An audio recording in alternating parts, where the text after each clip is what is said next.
Sean bienvenidos a este podcast Entrenamiento Legal. Desde que estamos en las aulas de las facultades de Derecho, soñamos con ser abogados exitosos. Que esta profesión nos permita cumplir nuestras metas personales y patrimoniales.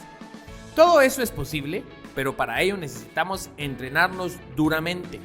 Entrenarnos en conocimiento legal, que plasmaremos en escritos, documentos o expresaremos en audiencia.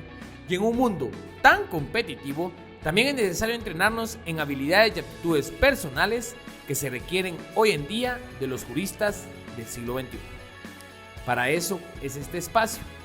En este podcast compartiremos contenido legal que es aplicable en el ejercicio profesional y también compartiremos contenido de crecimiento personal que nos permitirá ejercer de manera más efectiva la abogacía y el notariado. Mi nombre es Josué Cum y juntamente con un gran equipo de trabajo hemos preparado este espacio para tu entrenamiento legal. Sin más, comenzamos.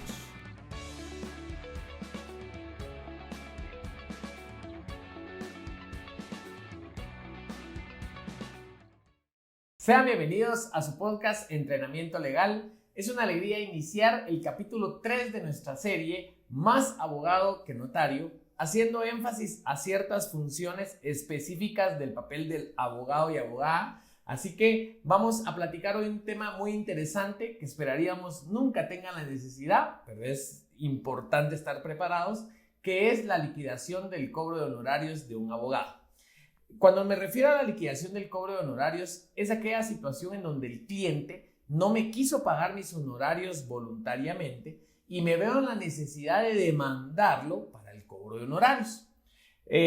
Acá vamos a fundamentarnos principalmente en el decreto número 111-96, que es el arancel de abogados, árbitros, procuradores, mandatarios judiciales, expertos, interventores y depositarios. Pero acá está el tema del arancel de los abogados y en principio vamos a referirnos a su artículo primero, que hace alusión a lo siguiente. Los abogados, árbitros, procuradores, mandatarios judiciales, expertos, interventores y depositarios, así como las personas que soliciten sus servicios profesionales, son libres para contratar sobre honorarios y condiciones de pago. En ningún caso, el monto que se pacte podrá ser menor al establecido en la ley. A falta de convenio, los honorarios se regularán conforme a este arancel. Aquí es algo importante, porque nos establece el principio de todo. Las personas que contraten nuestros servicios como abogados y nosotros somos libres de pactar honorarios. O sea, nosotros no tenemos que regirnos al arancel. Si usted quiere cobrar lo que para alguno pudiera parecer muy poco o lo que para otro pudiera parecer exagerado, una cantidad grandísima de dinero, si usted logra que se la paguen, nadie va a poder decir que es una estafa, nada similar. ¿Por qué? Porque ustedes son libres para pactar sobre honorarios. Así que en principio es muy importante fortalecer esa idea de la libertad para pactar honorarios y que el arancel en sí mismo va a aplicar solo en los casos en donde no esté este pacto, ¿verdad? Por eso nos dice, a falta de convenio, los honorarios se regulan conforme a este arancel. Así que es una primera idea que es importante tener claro, que somos libres para pactar honorarios y a falta de convenio aplicaremos el arancel.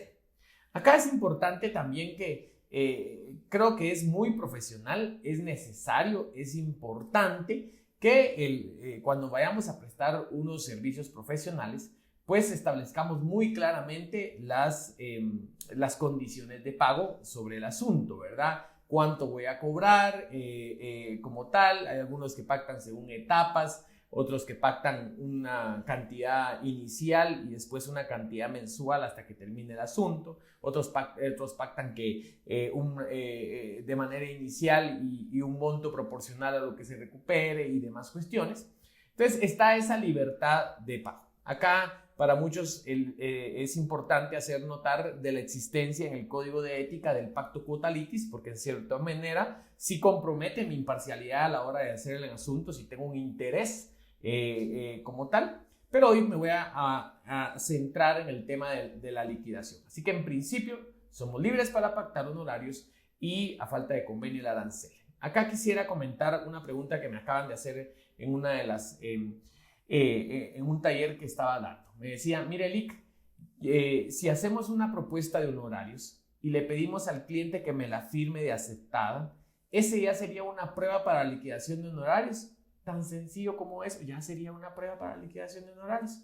Recuerde que iba a estar plasmado el consentimiento entre esa persona y usted, y con eso, tan sencillo, puede hacer. Yo le quiero comentar, en gran medida, yo me cruzo correos electrónicos por eso me gusta mandar todas mis propuestas de gastos y honorarios por escrito, y me cruzo correos electrónicos donde puedo constatar la aceptación como tal, sin perjuicio de cualquier otra circunstancia. Ahora, hoy por hoy, ya después de varios años de ejercicio profesional, hay ciertos asuntos judiciales en los cuales me he hecho cargo que firmo contratos de servicios profesionales, un poco más a detalle, con varias cláusulas y demás circunstancias, con el objeto de que lo que busco yo en mi ejercicio es claridad. Cliente, vos sabés cuánto te va a cobrar, y ahí pongo cantidades, por mucho pudiera parecer hasta la Mireli, pero es que iba a quedar explícito cuánto va a ser lo que va a pagar al final. Sí, pero para eso es la transparencia, que él sepa de inicio cuánto me va a pagar, yo sé de inicio cuánto voy a ganar como tal allí, o los parámetros para esa fijación. Así que yo no veo nada malo en hablarlo claro, es más, considero que es muy prudente hablarlo claro, hablarlo determinado y plasmarlo por escrito estaría bien. Y obviamente para asuntos de menos formalidad, lo que me preguntaba esta persona es adecuado plenamente. Usted manda una propuesta, cuando llega a su oficina a firmar la demanda, lo que fuera, le firma de recibido, le deja su primer pago o como usted lo haya pactado, y ahí ya tiene un sustento de ese pacto que hicieron. Y acuérdense, hay libertad para pactar honorarios. Ahora, algo importante es el artículo 2, que continúo su lectura.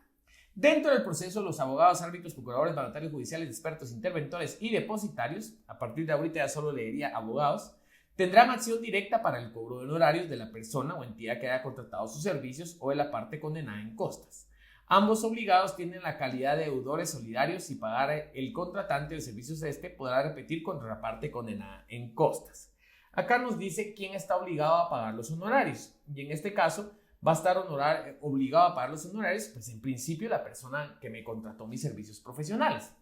Pero si ya al asunto llegó una condena en costas, también esa persona, esa parte vencida, también es solidariamente responsable con el que contrató mis servicios para pagar mis honorarios. En este caso, algo importante también que tenemos que establecer es que si en dado caso mi cliente pagó mis honorarios, viene y él pudiera repetir con la parte vencida en costas. Es ahí donde está la famosa controversia, voy a decir, que hay muchos colegas que dicen, mire, de una vez le digo, yo le cobro tanto y lo de la liquidación de costas me corresponde solo a mí. ¿Qué quiere decir? En el pacto que él hace, ¿verdad? Dice que va a cobrar, imaginémonos, 20,000 quetzales por el juicio, y todo lo que se gane en liquidación de costas también me va a corresponder a mí. Y ese es el pacto que hacen. Pues yo digo, para cualquiera puede decir, ¿cómo así, licenciado? O sea, que cobran una cantidad y después el tema de las costas también le va para ellos.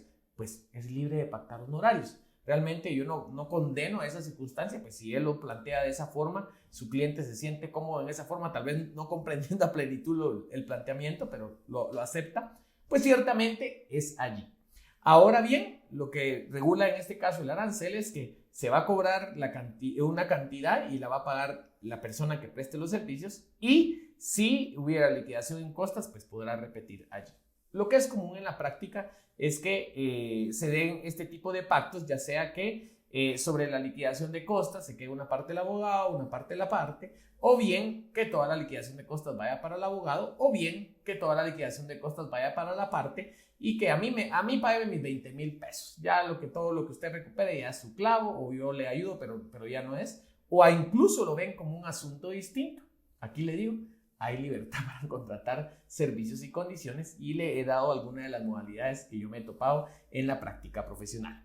En este caso, algo que también escudriñé en una sentencia, en un caso concreto, que como este artículo da a entender que es dentro del proceso, los abogados tendrán acción directa para el cobro de honorarios. Una abogada en un proceso penal viene y cobra dentro de ese proceso penal, la sustituyeron sin aviso. Dentro de ese proceso penal, entonces, ella viene y plantea el incidente de costas, y el juez penal le dijo, mire, eso vaya a plantearlo a lo civil, porque yo penal nada que ver con esta cuestión y no le admitió el incidente, mientras que ella argumentaba que aquí dice dentro del proceso. Entonces, en esta virtud, lo que le quiero comentar es que en ese caso no se lo toparon, pero vi otro caso, otra sentencia, donde sí se lo toparon.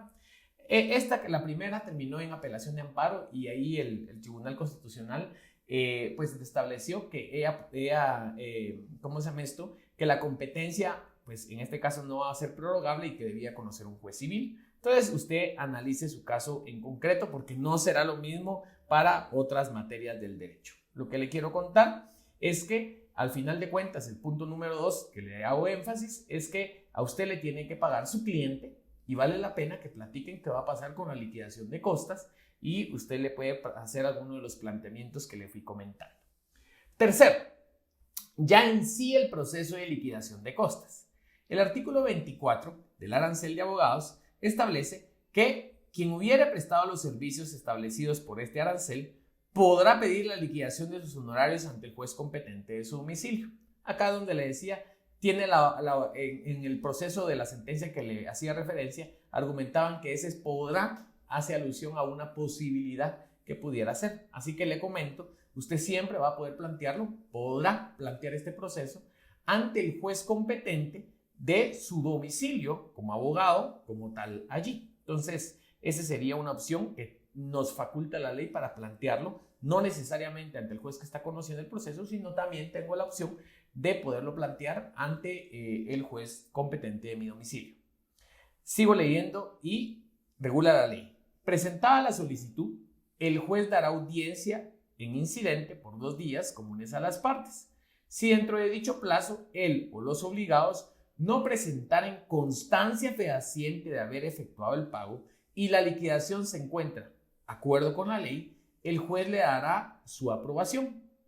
El auto que resuelva la liquidación será apelable y al estar firme constituirá título ejecutivo que podrá ejecutarse en la vía de apremio dentro de las mismas diligencias. El abogado podrá incluir dentro del proyecto de liquidación de costas las que correspondan a su actuación dentro de ese mismo incidente. Pues le comento que aquí sí ya está la pura esencia, que es el incidente de liquidación.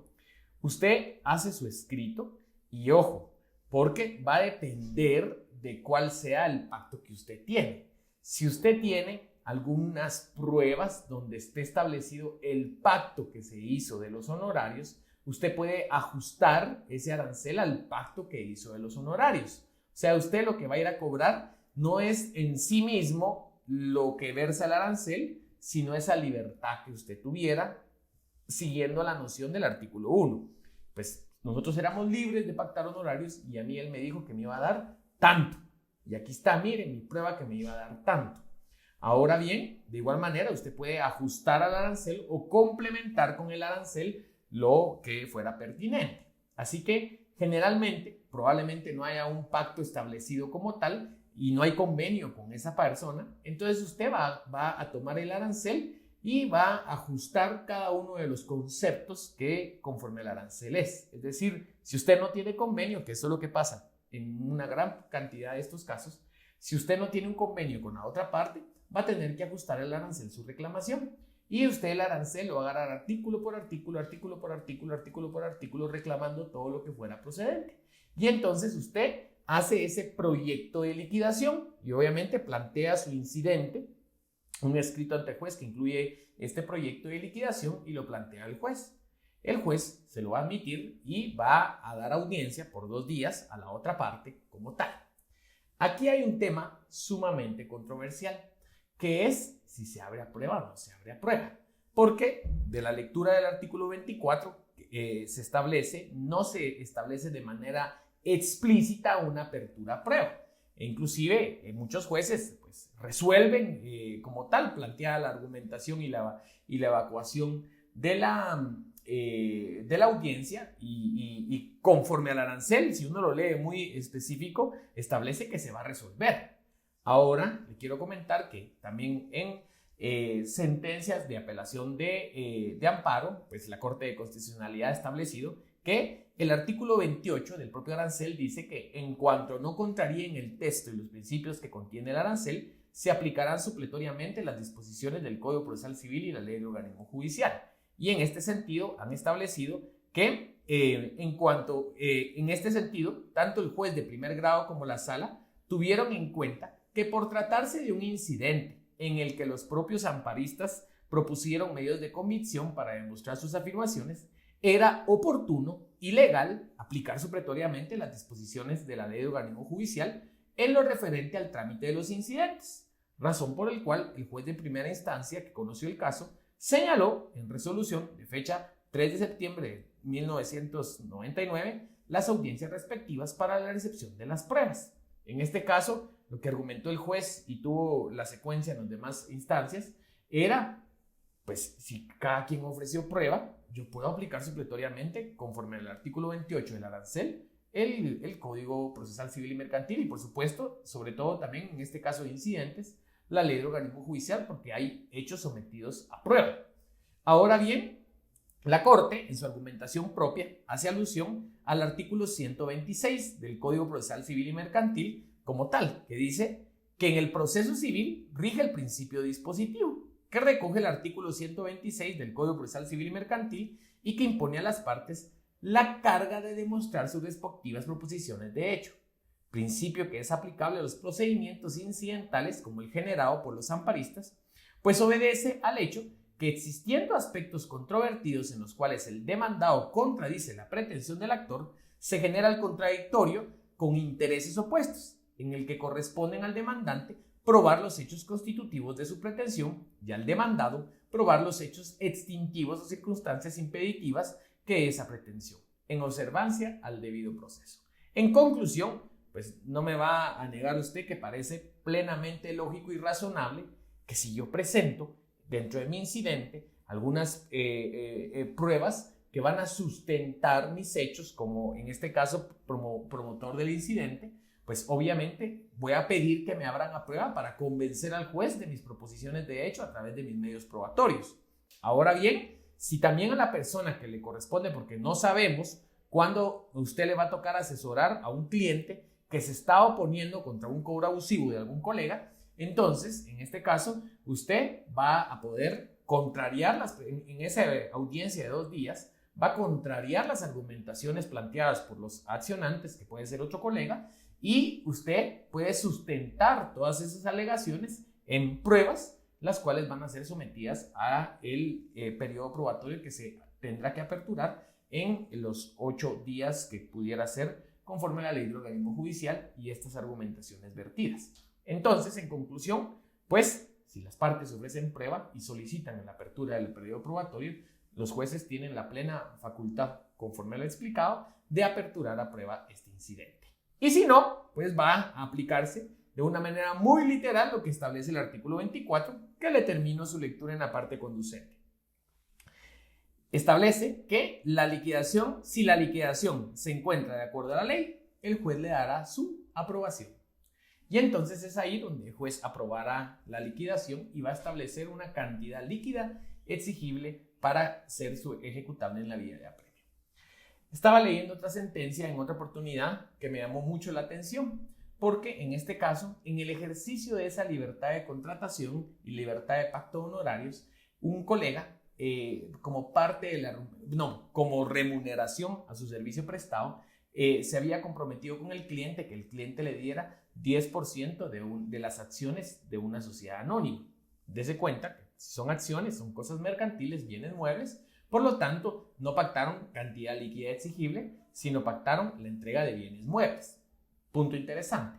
Pues le quiero comentar que ganó el incidente ante el juez, pero después le revocaron al no ser una cantidad líquida, y para no ponérsela larga en la apelación de amparo, hacen alusión que no podía llevarse a cabo a través de la liquidación porque la libertad sobre el pacto de honorarios, que hacen alusión, la libertad en este caso para contratar sobre honorarios y condiciones de pago, hacen alusión a los montos y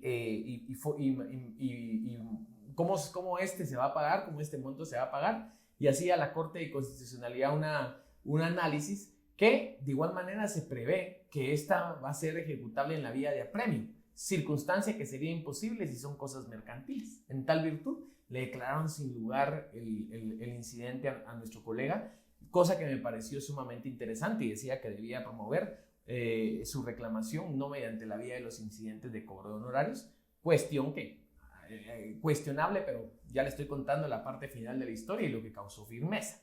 Entonces, en conclusión, es la parte donde quisiera que a través de este entrenamiento, de esta sesión, pues empecemos a tomar algunas experiencias de otros colegas para determinar qué pudiera causar y cómo pudiera asegurarme con esto. Por ejemplo, si yo pactara, en este caso, 10% de las acciones de una sociedad anónima, pues yo pactara que como tal, en caso de no pagarme, de no entregarme eso en el plazo de 30 días a partir de, pongo algún supuesto, me van a indemnizar en el monto de, y ¡pum!, pongo una cantidad. Como quien dice, o me das claramente las acciones, o si no, me pagas una cantidad líquida. Y es aquí donde vuelvo al principio. Usted esto lo tiene que establecer mejor desde el inicio. Y yo le voy a ser sincero, cuando firmé mis primeros contratos de servicios profesionales en los litigios que llevaba, no me sentía tan cómodo porque decía yo qué vergüenza y pobre la gente y vas a ver que de tal reclamación a mí me va a quedar una porción y todo, pero es que así es el profesional, así es la cuestión. Si a mí me van a operar de corazón abierto, ¿será que el doctor le va a dar vergüenza de decirme cuántos miles me va a cobrar por esa operación? Pues realmente es esa parte del profesionalismo que debemos de tener como colegas, y obviamente usted también de una manera estratégica, tiene que interpretar cuál es la situación de su cliente, el asunto y todo eso. Conclusión, el cobro de honorarios se hace mediante incidente. Si tienen pruebas, pues las pueden presentar. Asegúrense de pedir la apertura a prueba, y ya le di algunas argumentaciones que yo, en caso de una liquidación, solicitaría al juez que esté conociendo el caso. Ahora bien, vamos a continuar con el siguiente punto, que es sobre la apelación. Acá algo importante, el auto que aprueba esta liquidación es apelable. ¿Qué quiere decir? Que si en dado caso me lo declaran sin lugar, puede apelarse plenamente, es apelable. Y algo importante, cuando ya quede firme, van a ejecutarse en la vía de apremio. Y pudiera ser dentro del mismo, tal vez ese juzgado donde le está conociendo es muy ágil, y entonces ahí lo puede plantear. Así que este punto que yo espero que de verdad esto solo haya servido para su ilustración, para tomar acciones preventivas dentro de su oficina profesional, y también guarde esa, como le digo, conozca a su cliente, ¿verdad? Conozca cómo es su cliente y cómo plantear esto, establezca los procesos de su bufete, tómese el tiempo de hacer su contrato de servicios profesionales adecuado a su bufete, a sus necesidades como tal, y evalúe usted cada condición. Y eso sí, ya sabe que si no tiene ninguna prueba ni nada, pues ajustaría los honorarios de conformidad con el arancel y a través de un proceso de liquidación argumentando todo esto. Terminamos el entrenamiento con un repaso de los 4 puntos que vamos a concluir. 1. Somos libres para contratar honorarios y condiciones de pago. 2. Se puede cobrar tanto a las personas que contrataron mis servicios como a quienes condenaron en costas, quienes son solidariamente responsables. 3. El procedimiento para cobrar los honorarios es un incidente conforme al arancel y en el mismo pudiera solicitar la apertura a prueba. Recomendaría argumentarlo con alguna de las ideas dadas a través de este entrenamiento. Y 4. Se aplica siempre supletoriamente la ley del organismo judicial y el Código Procesal Civil y Mercantil. Así que espero que le haya parecido sumamente interesante este entrenamiento. Yo siempre le agradezco que se tome el tiempo de retroalimentarnos, e inclusive aunque tal vez su comentario usted lo vaya a sentir algo que no le haya gustado y que me lo quiere decir, no hay problema. Realmente yo lo valoro mucho, tanto me encantan y me animan a seguir adelante con todo el equipo, sus comentarios positivos y todo. Y si tuviera algo que no le hubiera causado o que usted difiere de criterio, también pongámoslo y probablemente aportemos a la comunidad alguna buena discusión que vaya estableciendo la diferencia de criterios como tal. Así que yo de verdad le agradezco mucho, y hoy lo invito especialmente a que pueda dejar en los comentarios algún caso concreto que usted quisiera que discutiéramos y analizáramos a través de este podcast. Recuerde que nuestra siguiente serie, que ya solo nos falta un capítulo más y comenzamos, es sobre caso concreto. Quiere decir, vamos a tomar algunos casos de los que nos planteen a través de comentarios, tanto en el Facebook como en YouTube. Así que si nos está escuchando en Spotify, puede ponerle pausa, irse a Facebook, a YouTube y dejarnos su caso en concreto allí para poder establecerlo. Vamos a también a plantear unas historias en redes sociales, donde también puede ser un buen momento para que usted nos plantee el caso concreto, porque queremos ser ese colega, ese espacio donde podemos discutir algunos de los problemas que usted pueda tener en su oficina profesional o planteamiento de su caso concreto legal y poder de alguna manera fortalecernos todos en este entrenamiento con casos de la vida real.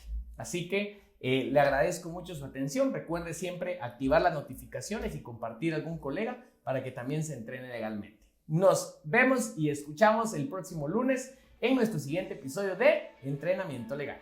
Hasta la próxima.